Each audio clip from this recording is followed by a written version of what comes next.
The neon sign above the Rusty Spur diner flickered like a dying heartbeat, casting a sickly red glow across the cracked asphalt lot.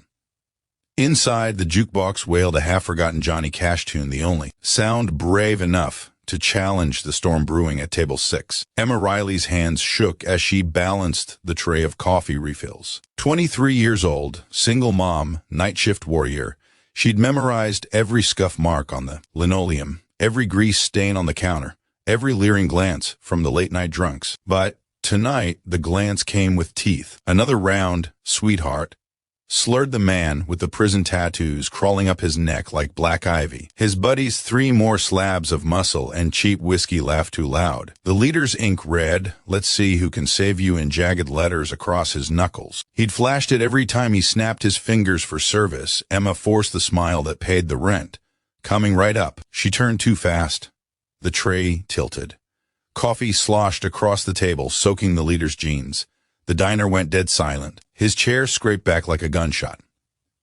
"You think that's funny, bitch?" He stood, 6 foot of rage and stale beer, and grabbed the front of her uniform, a faded pink button-down that had survived 3 years of spills and tears. One rip, buttons pinged across the floor. The fabric tore clean to her waist, exposing the plain white bra she'd bought on clearance at Walmart. Emma froze. The air left her lungs.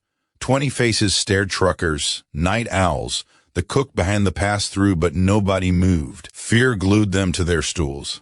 The tattooed man leaned in, breath sour. "Let's see who can save you now." Then the front door chimed. 4 men stepped inside, leather creaking like old saddles. Beards, bandanas, chrome chains glinting under the fluorescence. The patches on their vests were unmistakable. The death's head of the Hells Angels, Sonoma County Charter. They'd been riding Highway 101 since dusk, chasing rain and bad memories, when the storm forced them under the diner's awning for coffee and pie. The leader, President Jack's Reaper, Moreno, removed his soaked gloves 1 finger at a time. His eyes, the color of winter steel, swept the room and locked on Emma. She stood trembling, arms crossed over her chest, tears cutting clean tracks through diner dust on her cheeks. Reaper's voice rolled out low, calm, the kind of calm that precedes earthquakes. "Problem here?" The tattooed man sneered. "Mind your business, old man." Reaper smiled without warmth. "See, that's the thing. My business is minding hers." He nodded toward Emma. The thug lunged.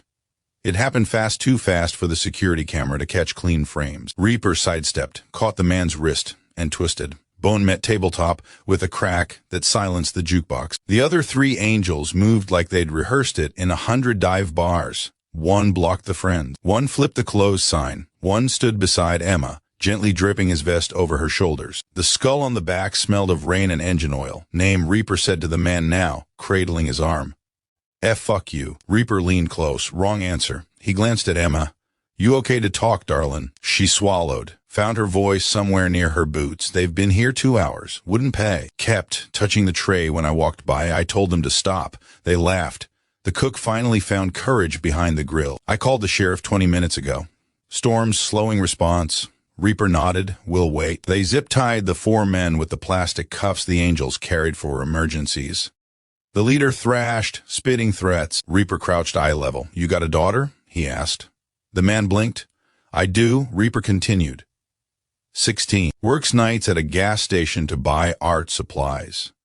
If anyone ever laid hands on her, he let the sentence hang like a noose. Emma watched, stunned, as the angels righted chairs, poured coffee for the shaken customers, even wiped the spilled drink with bar napkins. One of them, prospect named Milo, barely 21, found a safety pin in a drawer and helped her fasten the torn shirt beneath the vest. "You're bleeding," Milo said softly, noticing a scratch on her collarbone. "It's nothing. It's everything," he answered. Sirens finally wailed in the distance. 2 deputies burst in, assessed the zip-tied quartet, and raised eyebrows at the bikers. Reaper handed over IDs. "We're licensed to carry those cuffs. Self-defense. Ask anyone here." The deputies did. Every customer, even the ones who'd averted their eyes earlier, told the same story. Emma's voice shook, but never broke. As the thugs were loaded into cruisers, the leader twisted for one last look at Emma. "This ain't over." Reaper stepped between them. "Yeah, it is."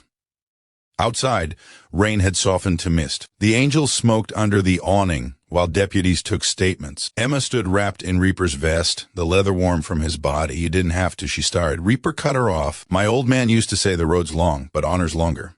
We ride it every day. She hugged herself. I've got a son. Tommy. He's 5. I work double so he can have soccer cleats that fit. Nights like this, I wonder if it's worth it. Milo, cleaning grease from his knuckles, spoke up. My mom waited tables, same uniform, same tears. One night a guy followed her to the car. I was 8. Couldn't do nothing but cry. Joined the club the day I turned 18 so I could. His voice cracked. So nobody else's kid has to. Emma's eyes filled again, but this time the tears felt different, lighter. Reaper pulled a card from his wallet. Plain white, no insignia. Just a phone number and the words Road Guardians 24/7. You call if anyone ever forgets you're a human being.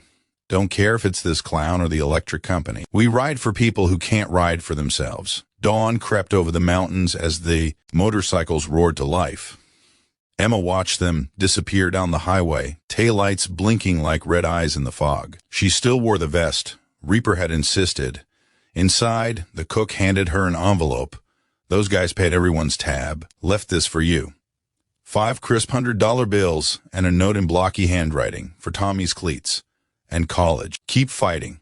R. The diner smelled of bacon and redemption. Emma pinned the note above the register where every waitress could see it. Word spread. Truckers detoured miles to eat there. Tips doubled. Tommy got cleats, then a bike, then a scholarship letter 8 years later. Emma never saw a Reaper again, but every storm night she'd step outside, look at the empty highway, and whisper thank you. Years later, when Tommy asked why she kept that ratty old vest in a shadow box above the fireplace, she'd smile and say, because sometimes angels wear leather, and sometimes they save more than the moment, they save the whole damn story. And high on a hill overlooking the rusty spur, 4 Harleys would idle on clear nights, engines rumbling like distant thunder, watching over the girl who taught them that courage comes in size small uniforms and that the measure of a man isn't the ink on his skin, but the heart under the patches.